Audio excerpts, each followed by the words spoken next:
महिलाओं की भी पहचान है। अभी है कहीं ऐसा?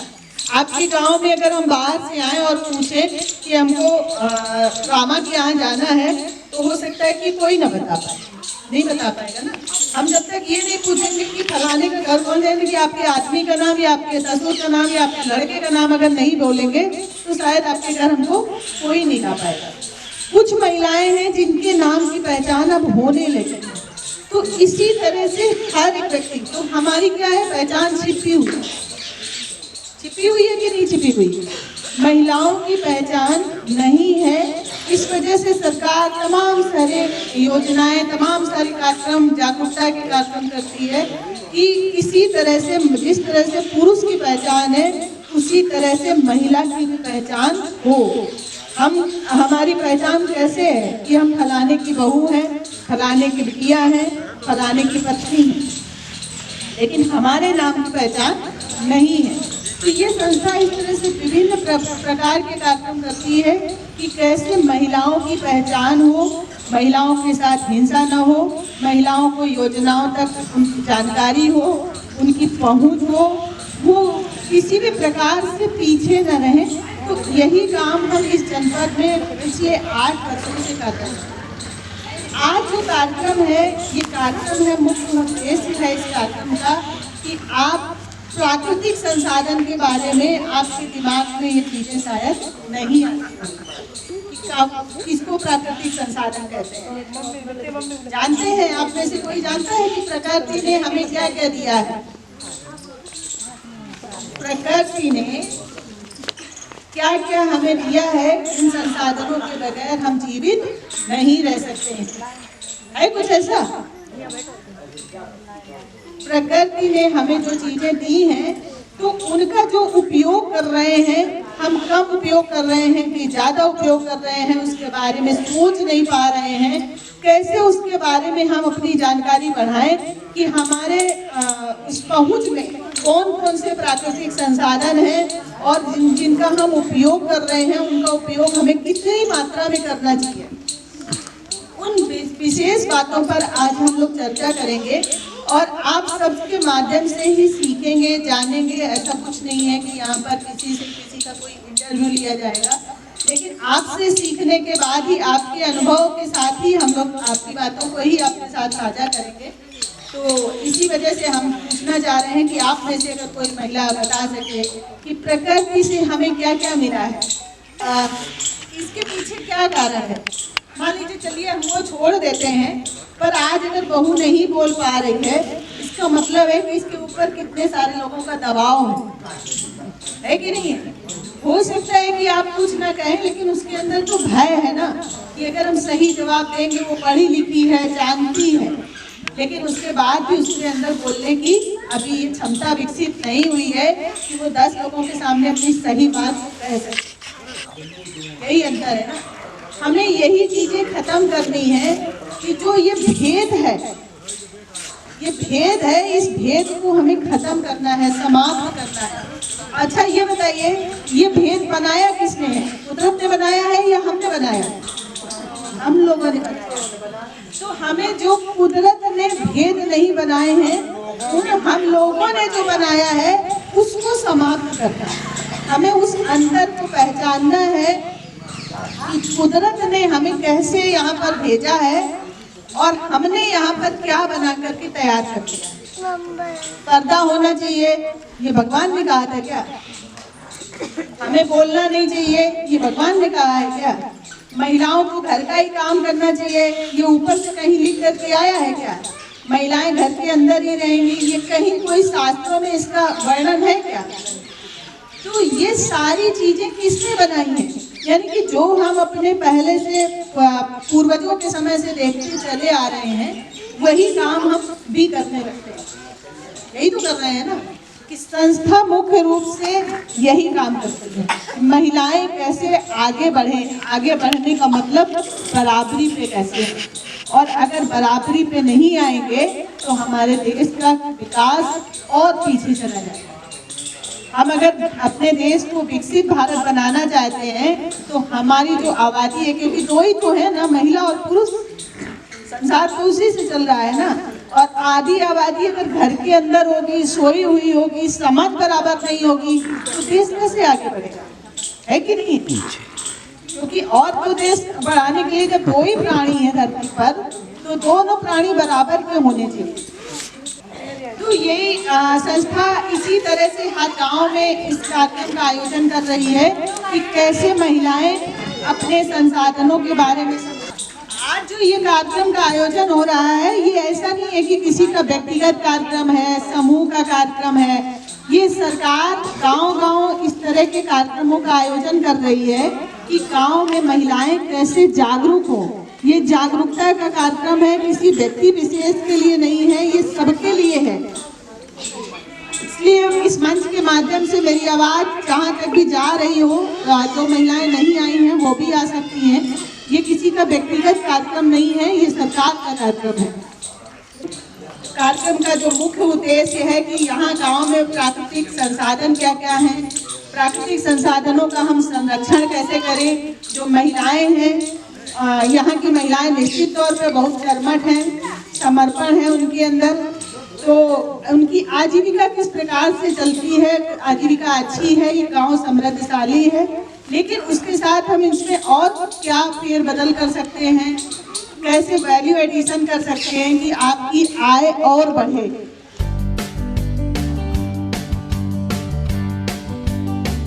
है कि प्राकृतिक संसाधन एवं आजीविका संरक्षण, कैसे हमारे प्राकृतिक संसाधनों का प्रबंधन हो सके, कैसे उनका हमें संरक्षण करना है और कैसे हम उन प्राकृतिक संसाधनों के माध्यम से हम अपनी आय को 2 गुना कर सकते और हमारी कैसे आजीविका सुनिश्चित हो और हम महिलाएं कैसे उसमें भागीदार बने।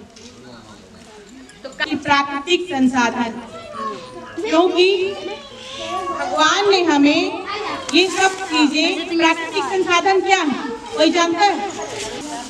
जल, वायु, प्रकाश, खनिज। बहुत बढ़िया। क्या नाम है दीदी आपका? रुचि। बहुत बढ़िया बताया कि आपको जल, वायु, प्रकाश, आकाश, धरती, ये सभी चीजें हमारे प्राकृतिक संसाधन हैं और यह भी 2 प्रकार के होते हैं। एक ये ऐसे साधन है जो कभी समाप्त नहीं होते और एक वे संसाधन होते हैं जो समाप्त हो जाते हैं, जैसे कि कोयला और खनिज पदार्थ, जीवाश्म ईंधन, ये सभी समाप्त होने वाले प्राकृतिक संसाधन हैं। अब बताइए हम लोग इन प्राकृतिक संसाधनों का कितना ध्यान रखते हैं? कितना ध्यान रखते हैं?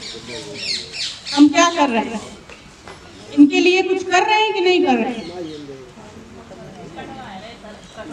कटवा रहे। अभी जब हम आए तब एक लोगों ने बताया कि जब चकबंदी होती है तो हुई तो बहुत सारे पेड़ कट गए। आपके गांव का ये है, तो ये बहुत ही मतलब सही नहीं हुआ। एक दृष्टि से देखा जाए तो सही नहीं हुआ और जितने कट गए क्या हमने उससे 10 गुना लगाने चाहिए ना।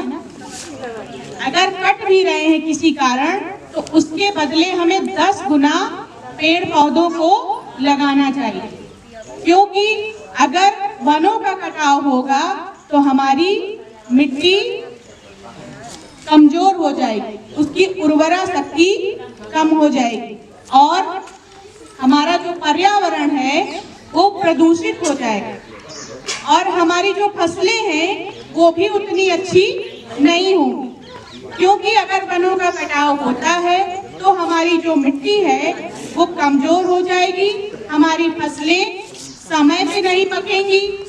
इसलिए हमें जरूरी है कि पेड़ पौधों को अधिक से अधिक लगाएं, वृक्षारोपण हम अधिक से अधिक करें ताकि हमारे जो मतलब पर्यावरण है वो प्रदूषित ना हो।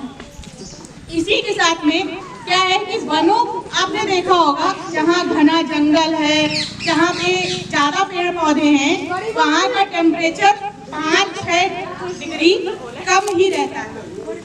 अगर गर्मी दूसरी जगह ज्यादा है वहाँ पे गर्मी कम होगी, सर्दी कहीं ज्यादा है तो वहाँ पे कम होगी। तो ये सारी चीजें हैं, इसलिए भी हमारे लिए जरूरी कि हमें इन संसाधनों के लिए कुछ ना कुछ करना चाहिए। और हम कर क्या रहे हैं, हम अपनी जमीन को बंजर बना रहे हैं, उसमें जहरीली दवाइयाँ, रासायनिक खादें डाल करके उसको जहरीला बना रहे हैं। बना रहे हैं कि नहीं बना रहे? बना रहे हैं और वही खा रहे हैं। दीदी ने बताया कि बना रहे हैं और वही खा रहे हैं, जिससे हम बीमार हो रहे हैं। हमारी जो शक्ति है वो कम होती चली जा रही है।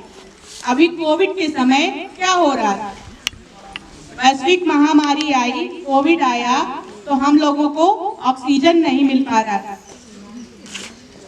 ये क्यों हुआ? क्यों हुआ?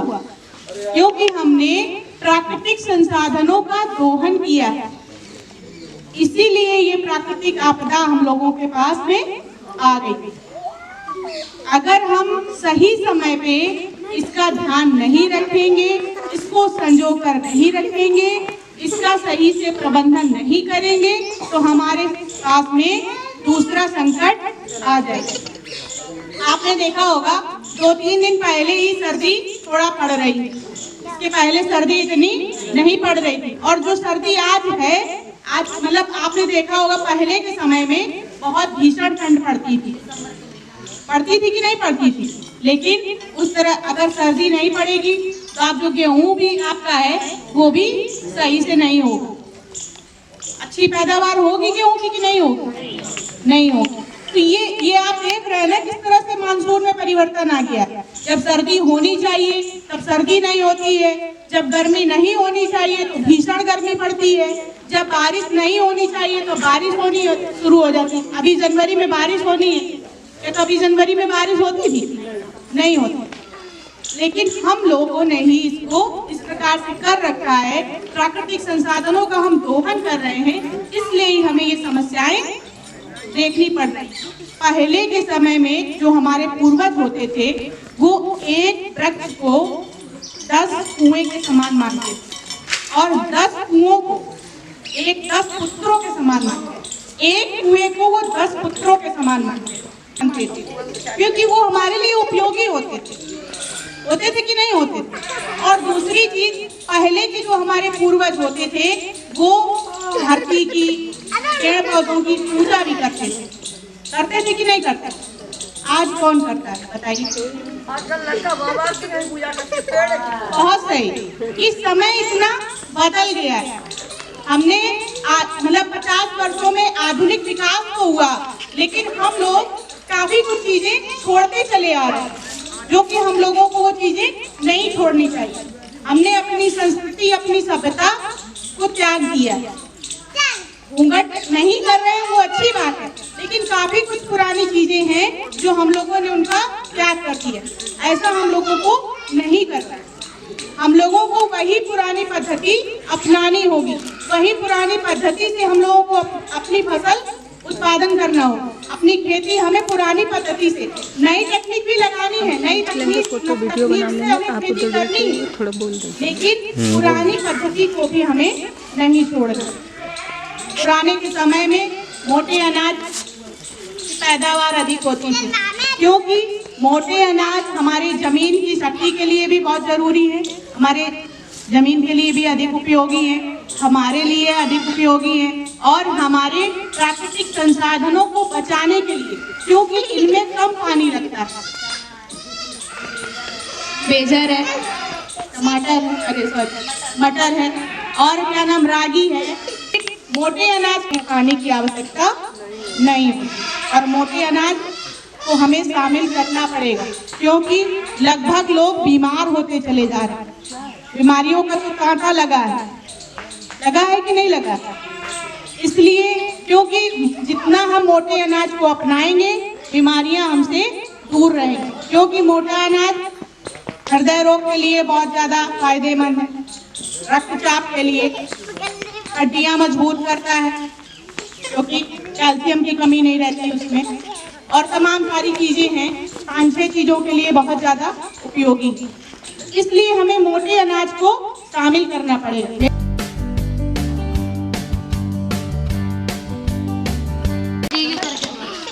क्योंकि महिलाएं को इसलिए मोदी जी जोर दे रहे हैं कि यदि एक महिला जागरूक होगी, एक महिला जागरूक होगी तो 2 पीढ़ी 3 पीढ़ी सुधरेगी और 2 घर सुधरेंगे। यदि एक महिला जागरूक है तो 2 घर संभलते हैं और 3 पीढ़ियां संभलते हैं। पुराना इतिहास उठा के कृषि विभाग के काफी प्रयास से, वैज्ञानिकों सहयोग, सरकार के सहयोग, विभाग के सहयोग से आज पानी की दुरुपयोगिता काफी बची हुई। उनमें क्या है, पहले जो नालियों से बर्बाद होता, सीपे से बर्बाद होता, आज ड्रिप इरिगेशन, कन इरिगेशन, पाइप इरिगेशन सिस्टम चल गया है। तो हम चाह रहे तो महिला समूह कई कहते अरे साहब हमारे पास रोजगार नहीं है, हम करें क्या कर सकते, हमारे लिए काम नहीं है। आप तो कहते कि अपने पैर खड़े हो, आदमी की बराबरी करो, आदमी पे आश्रित ना रहो। उसके लिए मैं कई रोजगार आपको इसी साथ बताऊंगा। जैसे गाँव में हम किसान के रूप में है, ट्यूबवेल है, तो महिला समूह क्या करे, CCL के पैसे, समूह के पैसे से बैंक फंडिंग लेता, उसके पैसे से सहयोग से प्रस्ताव बना के पैसा निकाल के आप लपेटा पाइप, जो सिंचाई करने वाला पाइप है, इसको खरीद लें और किराए पे दें। जबकि इसी गांव में किराए पे आपके कस्बा से पाइप किराए पे आता है। क्यों, जब यही मिलने लगेगा तो किराए वहाँ क्यों लेंगे, जबकि रेट यहाँ 40 रुपए के हिसाब से किराए पे पाइप उठता है। तो समूह के लोग पाइप ले लें और पाइप को किराए को खाएं, इनकम भी आएगी। प्लस हमारे उद्यान विभाग, कृषि विभाग के द्वारा ड्रिप इरिगेशन, पाइप इरिगेशन, चिड़िया वाली जो पौधारी सिंचाई है, इसमें जितनी औषधि, सब्जियां और फल वाले पौधे हैं, इनमें जितना आप एक पानी ड्रिप इरिगेशन से लगाएंगे, इतना पूरे जीवन में पौधे को इस सिस्टम से पानी देंगे तो एक बार कितना पानी पूरे जीवन में उपयोग हो जाए। जैसे कि आपने देखा होगा या पाइप सिंचाई प्लास्टिक छोड़ है, उसमें चिड़िया लगती है, ये पाइप को खेत में बिछा दिया जाता है, दो सिस्टम होते, एक फल औषधि सब्जियों वाले अंडरग्राउंड कर दिया जाता, उसमें ऊपर डालती है, अब तो सुनता वैसा किसान करता, फिर इसमें प्रेशर से पानी जाता और चिड़िया चलती, पूरे खेत में बरसात होने लगती। पर यहाँ पर पाइप यूज करते हैं, चिड़िया यूज नहीं करते हैं। 50% के अनुदान से हमारे कृषि विभाग में ये पाइप मिलने की व्यवस्था है। उद्यान विभाग में 75% छूट पर पाइप मिलने की व्यवस्था है। समूह के लोगों की पाइप की व्यवस्था, आप समूह से पाइप ले लीजिए, यहाँ पर किराए उठाइए, आपको रोजगार भी मिलेगा, पानी भी सस्ता। आपने देखा छिपकली, मकड़ी, ये भी खाती, मकड़ी क्या खाती है, मक्खी मच्छर। छिपकली क्या खाती है, मक्खी मच्छर। अब इनकी आपने देखिएगा जहां पर शत्रु कीट होते हैं वहां मित्र अपने आप पहुंचा, तो इनकी बैलेंस आप चिड़िया कम हो। आप क्रिकेट जमादार देखे जितने कीट थे, गोरैया चिड़िया थी, कबूतर खोर बढ़ा हुआ, तीनों चीज कुत्ता और चूहा बढ़े, बाकी चीजें सब कम होती जाती। पहले देखिएगा आदमी संख्या बहुत कम थी, तो जो शत्रुता की ओर है उनके मारने के साथ हमने मित्र कीटों को मारा। तो हमें शत्रु और मित्र को ध्यान रखना चाहिए, केमिकल वाली चीजें एकदम नहीं करना चाहिए। कम से कम आपने सीधे सीधे घर में जब कमरे में रहते हैं, बड़ी मात्रा में मक्खर मच्छी फैले होते हैं, ये प्रकृति द्वारा संतुलन होता है। आपने देखा जब बरसात होती है, बरसात के समय में जब शुरू में बरसात होती, पहला नक्षत्र लगता है, और जब जन्माष्टमी के समय में बरसात होती, वो नक्षत्र लगता, मुझे याद नहीं नाम आ रहा, तो बड़ी मात्रा में कीड़े प्रकोप होता, बहुत मात्रा में बैक्टीरिया बढ़ जाती है। और जब वो सितंबर में पपिया पीता है उस समय स्वाति नक्षत्र लगता है, और जैसे स्वाति नक्षत्र में बरसात होती, कीड़े मकोड़े सब अपने आप खत्म हो, प्रकृति अपने आप बैलेंस और संतुलन बना देती है। इसलिए मैं प्रकृति के हिसाब से शत्रु कीटों के साथ मित्र कीट बचाना, जैसे मधुमक्खी है, मधुमक्खी से हमें रोजगार भी मिल जाएगा। हमारे महिला समूह उद्यान विभाग से 6 की यूनिट मिलती है, उससे आप महिला समूह मधुमक्खी पालन का काम कर सकते इस क्षेत्र के, क्योंकि यहाँ पर फूल वाली फसलें बड़ी मात्रा, तिलहन और दलहन वाली फसलें बड़ी मात्रा में होती है, जिससे साइड रूप में आसानी से मधुमक्खी पालन करके एक तो प्रकृति रूप में जीव संरक्षण प्लस हमें समूह को रोजगार भी मिलेगा, और इसमें आपको सब्सिडी मिलेगी। आप आसानी से समूह के लोग कर सकते हैं मधुमक्खी पालन, बड़ा अच्छा व्यवसाय है। अपने ट्यूबवेल पे, खेतों में, छतों पे बक्सा रख दीजिएगा और वहां से मक्खियां आराम, क्योंकि यहाँ पर सरसों की, धनिया की, तिलहन दलहन मसाले वाली फसलें इतनी ज्यादा होती हैं। टेम्परेचर बढ़ा हुआ, बर्फ पिघल रही है, प्रदूषण ज्यादा हो रहा है, बीमारियां ज्यादा हो रही हैं, कोविड में ऑक्सीजन की कमी बड़ी मात्रा में हुई थी, प्लस लोगों को सांस लेने में दिक्कत होने लगी थी। इस समय बड़ी मात्रा में क्या फैल रहा है? टाइफाइड बड़ी मात्रा में फैल रहा है, मलेरिया बड़ी मात्रा में फैल रहा है, डेंगू, इस पर मलेरिया कम चला, टाइफाइड ज्यादा चला। तो टाइफाइड जैसे बुखार में क्या होता कि आंख का बुखार बस जाता है, बुखार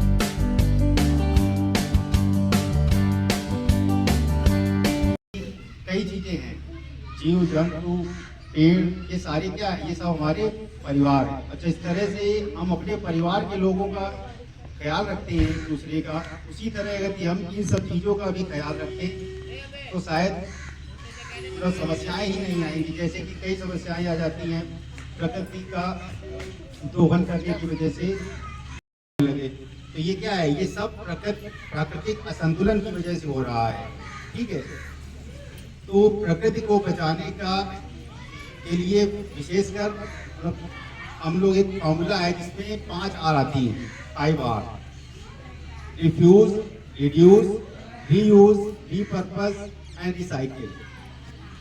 रिफ्यूज का मतलब होता है मना करना, इनकार करना, यानी कि जिन चीज़ों की हमें आवश्यकता नहीं है उनको हम ना लें।